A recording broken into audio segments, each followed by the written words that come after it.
अरे अरे जेडी के दे देबे नहीं भोटवा रे आ तो के भूल जाई तोतावा। अच्छा क्या और जेडी से इतना प्यार करिला हम भले तोर प्यार भूल जाई तोतावा रे भूल जाई तोतावा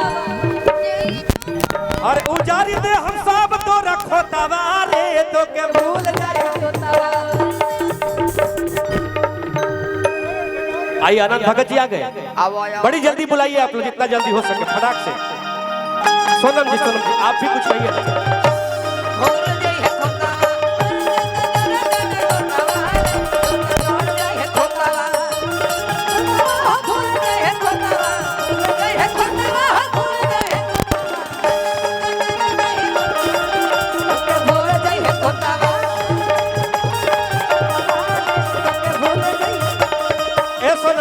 एगो ही में लइका कलसा ए अरे ऐसे जे बजाइबे अपन गलवा रे तब पिंकू भैया खाती भूलम तोर के मालावा।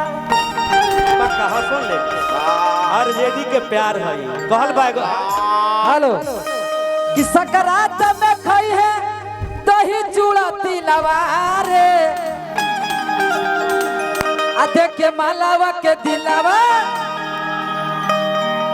हेलो आइए सोनम बड़ा अच्छा लगा। आप एगो गीत गाए हमरा करियठा कहे तो हम कहते हैं हम कि करिया कहे।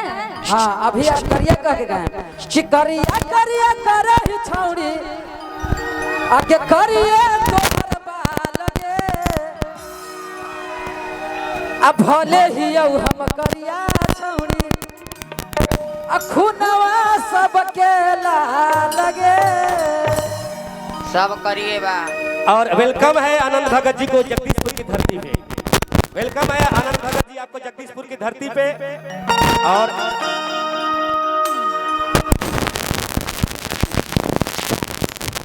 सम्मानित किया जाए आनंद भगत जी को। क्या बात है अच्छा लग रहा है। और भावी विधायक पिंकू जी की तरफ से आनंद भगत जी को आवा ना गोलू राजा के गोलू भाई और हम लोग के छोटे भाई मैक्सो हॉस्पिटल के डायरेक्टर पवन जी को भी गमछी बांधा जा रहा है। क्या बात है पटना मैक्सो हॉस्पिटल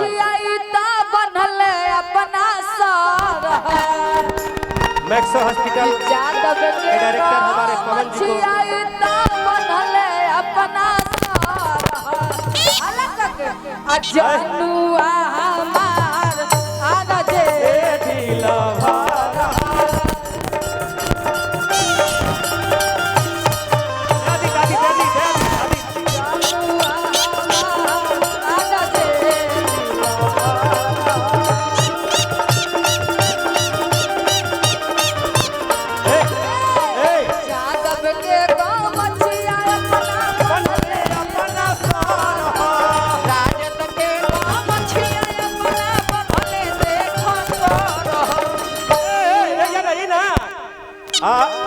पवन आनंद आरजे डीला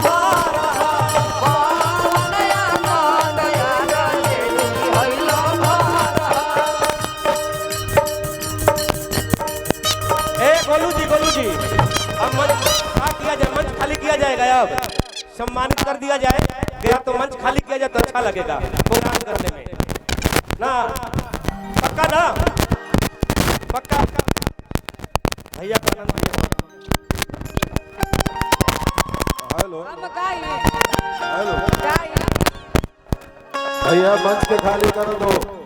भैया लोग मंच के खाली कर दीजिए। आप सब है जे भी मंच के बाद सभी सम्मानित व्यक्ति बा सबके गोड़ छुके गोड़ लगता नहीं।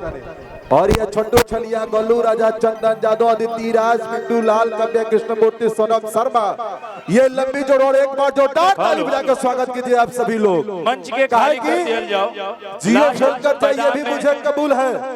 BSNL भी फ्री कर जाइए भी मुझे कबूल है। मंच खाली कर दीजिए।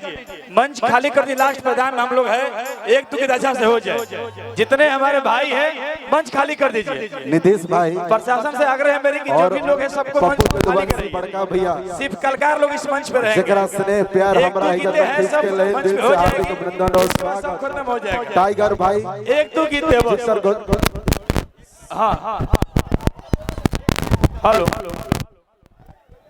सुनिए ना प्लीज मंच खाली हुआ कीजिए मंच खाली कीजिए प्रोग्राम को शुरू किया जाए मंच आदित्य खाली कर जमान सब मंच सब खाली कर दो ऐसे खड़ा रहिए लोग जी हेलो अरे भाई मेरा तरफ से मेरा अंतिम गीत है चंदन भाई मेरे तरफ से मेरा अंतिम गीत है अंतिम गीत का बा टिकरी को वो खा जाना हुई छोटू चली भैया 4 पंक्ति टिकरी को वो खा जाना हुई आ गावे के तो ढेर लोग गावता मगर आरजेडी में छोटू छलिया निहन को वो गायकी के राजा ना हो एक बार ताली बजा के स्वागत कीजिए आपके बीच भोजपुरी के सीनियर स्टार छोटू छलिया जी छोटू छलिया एगो ट्यून होवे के चाही कैसे एकदम मगही भाषा में बजा दे भैया वाह।